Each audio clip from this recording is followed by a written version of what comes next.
Welcome to expert classes.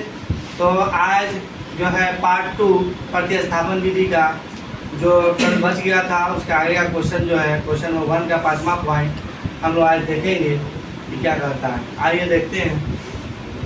तो question number 1 NCERT maths exercise 3.3 का question number 1 का 5वां पॉइंट, √2x + √3y बराबर 0 समीकरण नंबर 1 है और √3x - √8y बराबर 0 समीकरण नंबर 2 है।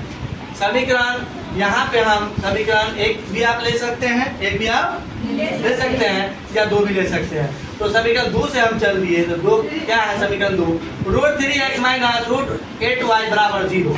तो इसके लेकर के चले। अब क्या कि इधर माइनस में है, इसको इधर ले आए, क्या हो गया प्लस में। अब यहाँ पे √3 इधर गुना में, इधर आकर के भाग में।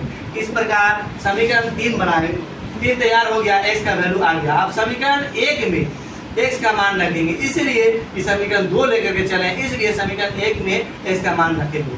तो रखने पर जो है हमें इस तरीके से प्राप्त होता है। प्राप्त होने का यहाँ पे जो है बाबू ध्यान से देखो, है ना, क्या किया गया है यहाँ पे बटा का, है ना, जोड़ किया गया। जोड़ करने पे यहाँ पे क्रॉस मल्टीप्लाई कर दिया गया है और क्रॉस मल्टीप्लाई करने के बाद जो है y का वैल्यू आ गया 0। अब इस y के वैल्यू को जो है समीकरण जो बना है हमारा 3 उसमें डालना है। तो समीकरण 3 क्या है, तो x बराबर, है ना, √8y बटे √3। तो अब यहाँ पे y की जगह पे 0 डालेंगे तो √y में 0 से गुना करेंगे तो 0 होता है। और दुनिया किसी भी संख्या में 0 से जब गुना करते हैं तो क्या होता है बाबू, 0 होता है। तो 0 हो गया।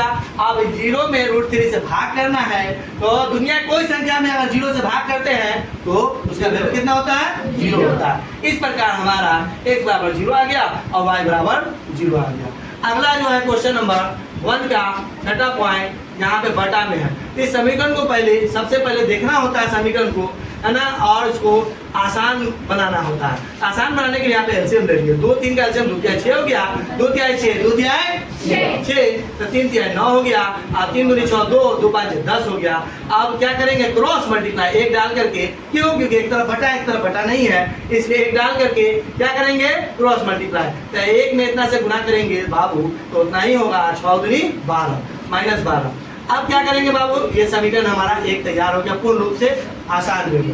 अब यहाँ पर दूसरा जो है देखिए, यहाँ पर भी बटा है, यहाँ पर भी एलसीएम लेंगे। 2 3 का एलसीएम क्या होता है बाबू, 3 दूनी 6 होता है। 3 दूनी 6, 2 में 1 से गुना करेंगे 2x होगा और 2 में 6 से भाग करेंगे तो क्या आएगा, 2 तिहाई 6 3 और 3 में y से गुना 3y। इसमें भी क्रॉस मल्टीप्लाई कर देंगे। क्रॉस मल्टीप्लाई करने के बाद यहाँ पे कॉमन डालेंगे। क्या करेंगे बाबू, कॉमन क्यों डालते हैं, कॉमन इसलिए डालते हैं जिससे हमारा समीकरण आसान हो जाए। क्या हो जाए, आसान हो जाए। तो यहाँ पे 6 तक ये दोनों के टेबल में है ना, दोनों के पारा में है। तो 6 कॉमन डाल लिए, इसमें क्या बता, 6 दूनी 12 यानी 2x बचा और 6 दूनी 28 3y बचा। अब 6 से 78 कितना बार कट गया, 13 बार, 13 6 78।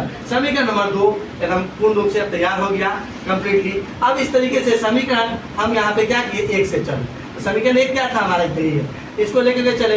अब यहाँ माइनस में ही रह करके प्लस हो गया, अब 9 इधर गुना में ही रह करके भाग में हो गया, इसका वैल्यू आ गया आने कितना, समीकरण 3 के रूप में। अब इस समीकरण 2 में इसका मान रखने पर तो समीकरण 2 क्या है, तो 2x + 3y बराबर 13। तो यहाँ पे x की जगह पे डाल देंगे कितना, जो हमारा वैल्यू आया है -12 + 10y बटे 9।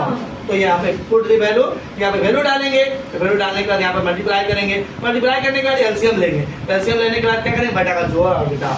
ये करने पर हमें क्या प्राप्त होता है बाबू, यहाँ 27 और 20 तो कितना होता है बाबू, 47। और यहाँ पे फिर क्रॉस मल्टीप्लाई करेंगे, इधर ही माइनस में इधर करके क्या हो जाएगा, है ना, प्लस में। तो यहाँ पे हो गया हमारा 141, 47 इधर गुना में इधर आकर के भाग में, तो 47 141 कितना बार में आता है, 3 बार में, 3 बार में कट गया। इस प्रकार y बराबर कितना आ गया हमारा, 3 आ गया। अब क्या करेंगे, समीकरण 3 में y का मान रखने पर जो 3 हमारा यहाँ पे तैयार हुआ था, ठीक है। तो समीकरण 3 में हम लोग इसको y की जगह पे क्या लगती है, तो 10 दिया कितना 30 और 30 में से 12 घटाएंगे तो क्या होगा, घटाएंगे क्यों, क्योंकि प्लस माइनस क्या होता है, माइनस, माइनस का मतलब घटाना पड़ेगा। तो यहाँ 30 में से 12 घटाएंगे तो कितना बचेगा, 18। अब बड़ा संख्या 30 है, प्लस में है तो इसलिए प्लस देंगे। और 9 के बारे में 18 कितना, 9 इधर गुना, है ना, 9 के बारे में 18 कितना बार में, 9 दूनी 18 2 बार में, 2 बार में कट गया। इस प्रकार x बराबर 2 आ गया। अब अगला जो क्वेश्चन है जो कि इंपॉर्टेंट है VBI है ना, क्या बोला, ये समीकरण है, ये क्वेश्चन दे दिया 2x + 3y = 11 और 2x - 4y = -24।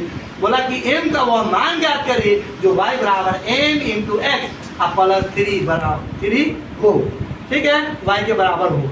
तो सबसे पहले इसको m का मान निकालने के लिए हम लोग क्या करेंगे, xy का वैल्यू लाना होगा। xy का वैल्यू निकालने के लिए क्या करेंगे, समीकरण को हल करेंगे। यहाँ पे ये कंडीशन नहीं कहा गया है कि आप प्रतिस्थापन से ही हल करें, यहाँ पे ये कहा गया कि समीकरण को हल करें। तो किसी भी विधि से समीकरण को हल करने कितने विधि है बाबू, 5 विधि है, किसी भी विधि से आप हल कर सकते हैं। तो आइए सबसे पहले समीकरण को हल करके xy का वैल्यू निकालेंगे, उसके बाद जो है इसमें पुट करेंगे, ठीक है। तो यहाँ पे क्या हो गया है ना, समीकरण 1 देखो संतुलित देखना होता है, समीकरण को सबसे पहला काम होता है कि संतुलित है या नहीं है। तो इसमें देखो समीकरण 1 में ये समीकरण 1 है हमारा और ये समीकरण कितना है बाबू, 2 है। तो ठीक है, तो एक में देखना कि 2x है, इसमें दूसरा में भी 2x है, तो यानी x एक संतुलित है, दोनों का चिन्ह समान। जब चिन्ह समान होता है तो क्या करते हैं, घटाया जाता है। तो समीकरण क्या लिखेंगे, समीकरण 1 - 2 से, ठीक है। तो समीकरण 1 - 2 से घटाने पर क्या हो गया, y का वैल्यू हमारा आ गया। अब y का जो वैल्यू आ गया तो समीकरण 1 में डाल दिए, समीकरण 1 में डालने पर x का वैल्यू आ गया -2।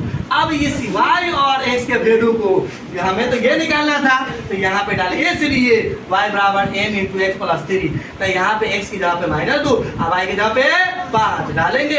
अब -2 में m से गुना करते हैं -2m + 3। अब इसको याद कर, इसको इधर रख देते हैं, इसको इधर रख देते हैं, तो क्या हो जाएगा बाबू, तो -2m + 3 = 5। तो 3 इधर प्लस में, इधर करके माइनस में, तो 5 में 3 घटेगा 2 और -2 इधर गुना में, इधर करके भाग में, तो -2 से 2 कट गया, माइनस प्लस माइनस कितना बार में, -1 बार में, इसलिए m का मान -1 आ गया। अगला जो क्वेश्चन नंबर है ना, क्वेश्चन नंबर 3 का पहला है, वो आप लोग को SW में बना करके लाना है, ठीक है। Thanks for listening my video.